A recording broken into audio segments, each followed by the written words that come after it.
Okay, so I'm working on this, front entrance bench here. My wife wanted me to make a bench.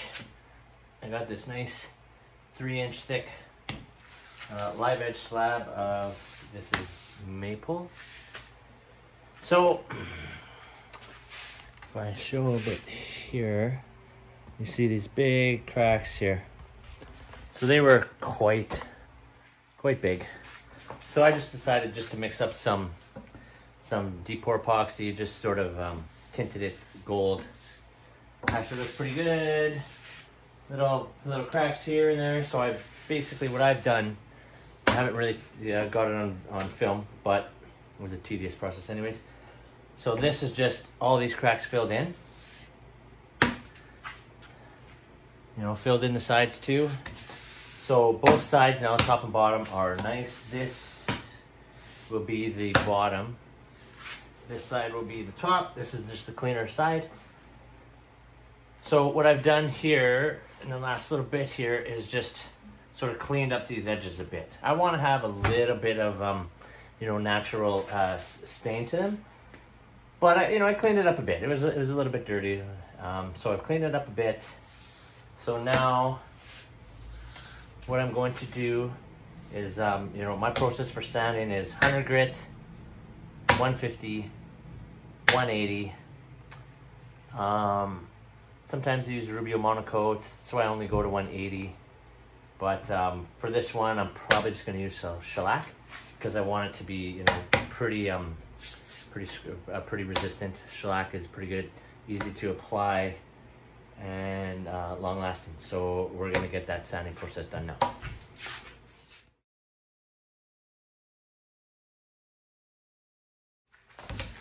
Okay, so what I did mention earlier, this is the bottom. Don't really need it to be finished that nice. So I'm only going to use 100 grit on this. I'm going to use 2 sanding discs on this. Go this way, that way. I don't know, do it about 3 passes each. And then on the other side, we're going to go 100, 150, 180.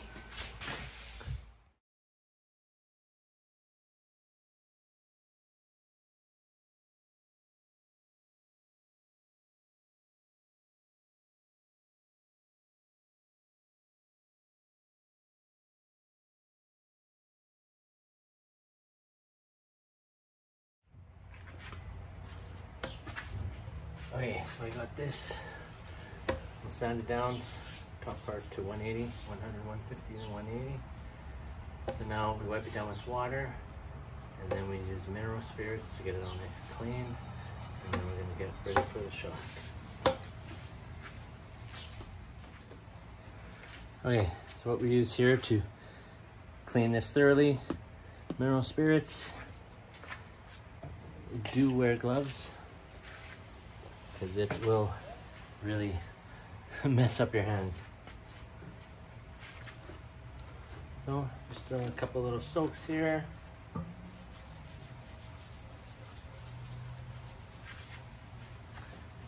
I mean, this is a must-have step.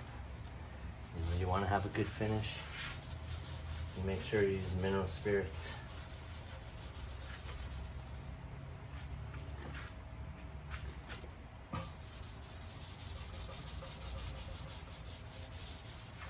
And even using these mineral spirits, you can see, how the grain pops. Sort of gives you an idea of how it's going to look when it's finished.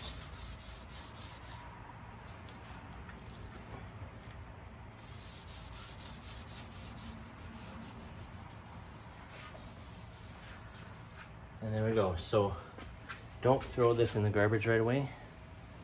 Let it dry out because it is flammable, and if you toss it in the garbage right away, you could start a fire. So gloves, let this dry out, mineral spirits, and we're good.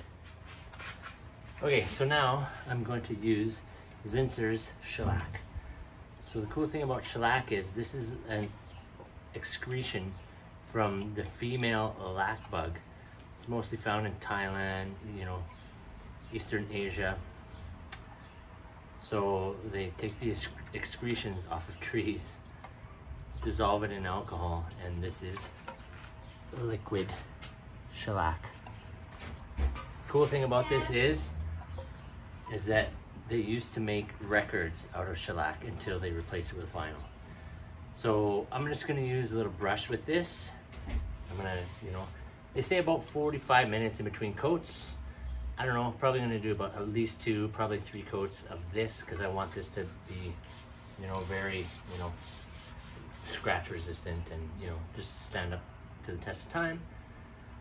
Another cool little trick, use a little elastic band, put it over your thing like so, and instead of using the rim to brush your paintbrush off and getting it all filled up, you use this elastic band to push your brush on. Just a cool little tip. So let's get this done.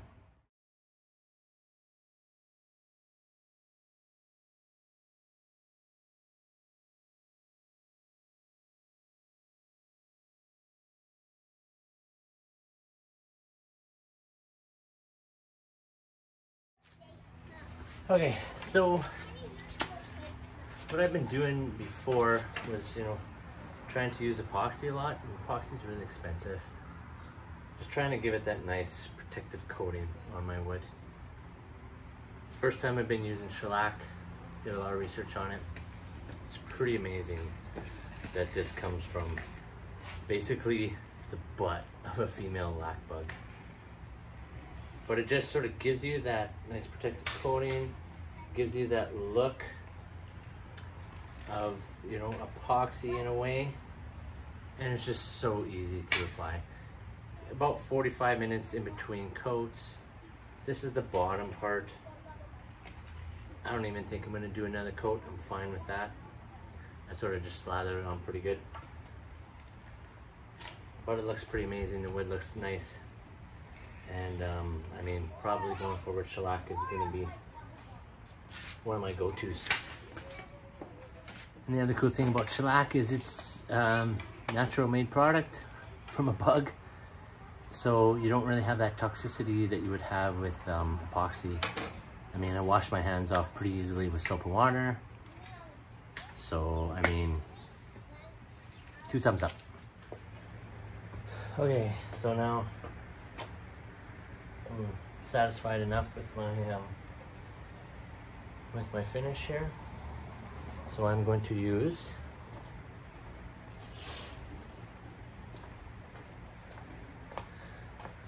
threaded inserts,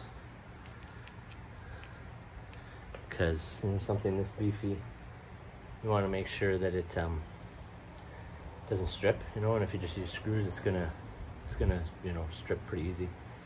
So I'm gonna just drill the pilot hole first, nice little small little thing. Then I'll drill with about a 1/4 inch drill bit, and then you screw these little suckers in. Okay, so I got this one in, and what nobody tells you when you're doing threaded inserts is, man, do you have to be precise, especially when you got, you know, tight little clearances here in all these holes. I had to actually drill these a lot bigger. I'm actually only going to be going 1 on each corner here, and then I'll probably just screw in the rest.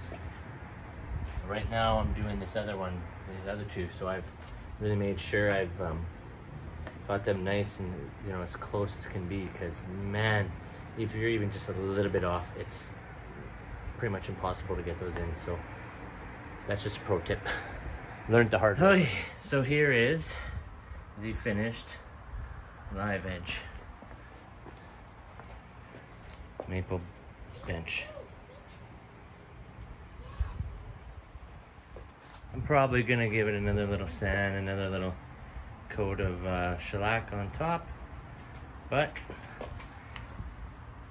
it'll hold people while they do up their shoes. So I'm satisfied.